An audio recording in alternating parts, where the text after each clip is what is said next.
शराब घोटाला मामले में गिरफ्तार मनीष सिसोदिया को बचाने के लिए अरविंद केजरीवाल और उनकी पार्टी ने हर किस्म के तिकड़म भिड़ा लिए। कास्ट कार्ड से लेकर स्कूल्स और बच्चों तक का इस्तेमाल किया और जब किसी से काम नहीं चला तो तमाम भ्रष्ट नेताओं से पीएम मोदी को चिट्ठी लिखवा दी, जो खुद किसी न किसी रूप में जांच एजेंसीज के जाल में उलझे हुए हैं।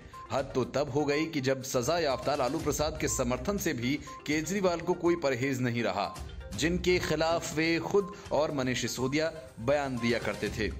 अरविंद केजरीवाल सहित 9 विपक्षी नेताओं ने प्रधानमंत्री नरेंद्र मोदी को चिट्ठी लिखकर कहा कि मनीष सिसोदिया की गिरफ्तारी यह दिखाती है कि भारत लोकतांत्रिक देश से तानाशाही शासन में तब्दील हो गया है। जिन नेताओं ने चिट्ठी लिखी उनमें बंगाल की मुख्यमंत्री ममता बनर्जी, दिल्ली के अरविंद केजरीवाल, तेलंगाना के चंद्रशेखर राव, पंजाब के भगवंत मान, बिहार के उप मुख्यमंत्री तेजस्वी यादव, नेशनल कॉन्फ्रेंस के फारूक अब्दुल्ला, एनसीपी चीफ शरद पवार, महाराष्ट्र के पूर्व सीएम उद्धव ठाकरे, उत्तर प्रदेश के पूर्व मुख्यमंत्री अखिलेश यादव शामिल हैं। मोदी के शासनकाल में विपक्षी नेताओं को निशाना बनाने का आरोप लगाते हुए चिट्ठी में यह लिखा गया है कि सिसोदिया जी के खिलाफ लगाए गए आरोप पूरी तरह से बेबुनियाद हैं। यह राजनीतिक षड्यंत्र के तहत की गई कार्रवाई है। इस गिरफ्तारी ने पूरे देश की आवाम को गुस्से से भर दिया है। उनकी गिरफ्तारी को दुनिया भर में बदले की भावना से की गई राजनीतिक कार्रवाई के उदाहरण के तौर पर देखा जा रहा है।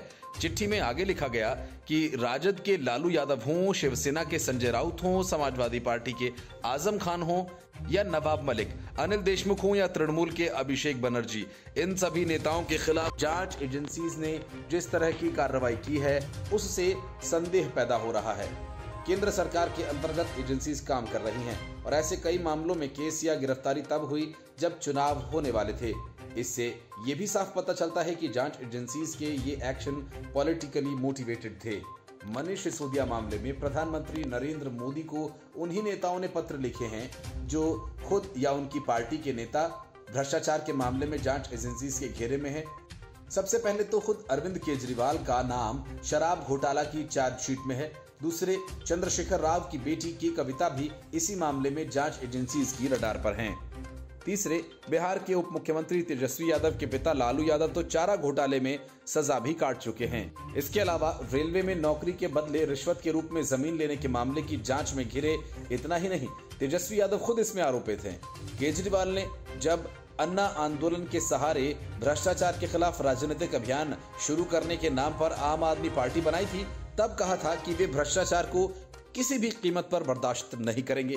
हालांकि समय ने उनके इस दावे की भी पोल खोल दी। आज उनके 2 पूर्व मंत्री भ्रष्टाचार के आरोप में जेल में बंद हैं। इसके पहले कई मंत्री विधायक जेल की हवा खा चुके हैं। केजरीवाल ने जब अन्ना आंदोलन के सहारे भ्रष्टाचार के खिलाफ राजनीतिक अभियान शुरू करने के नाम पर आम आदमी पार्टी बनाई थी, तब कहा था कि वे भ्रष्टाचार को किसी भी कीमत पर बर्दाश्त नहीं करेंगे। हालांकि समय ने उनके इस दावे की भी पोल खोल कर रख दी। आज उनके 2 पूर्व मंत्री भ्रष्टाचार के आरोप में जेल में बंद हैं। इसके पहले कई मंत्री विधायक जेल की हवा खा चुके हैं। अरविंद केजरीवाल आज तेजस्वी को लेकर भले ही प्रधानमंत्री को चिट्ठी लिख रहे हों, लेकिन साल 2023 में उन्होंने लालू यादव के चारा घोटाले का मामला उठाया था और उस दौरान केजरीवाल ने लालू यादव पर कड़ी कार्रवाई नहीं होने को लेकर तंज कसा था। उन्होंने ट्वीट कर कहा था कि लालू ने चारा घोटाले में करोड़ों कमाए, लेकिन उस पैसे की वसूली का कोई आदेश नहीं, सिर्फ 25 लाख रुपए जुर्माना और कुछ साल की जेल। Sweet deal. मनीष सिसोदिया ने कहा था कि देश में लोकपाल कानून आ गया होता तो भ्रष्टाचार से कमाई लालू यादव की संपत्ति जब्त हो गई होती। उन्होंने कहा था कि लालू के भ्रष्टाचार की बात स्वीकार करने में ही देश ने 17 साल लगा दिए।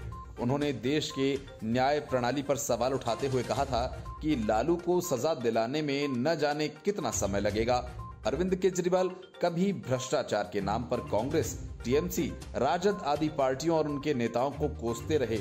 आज उन्हीं पार्टी के नेताओं का सहारा लेकर प्रधानमंत्री को पत्र लिखवा रहे हैं और भ्रष्टाचार के खिलाफ पीएम मोदी की कार्रवाई को देश में तानाशाही बता रहे हैं। Report, news of India.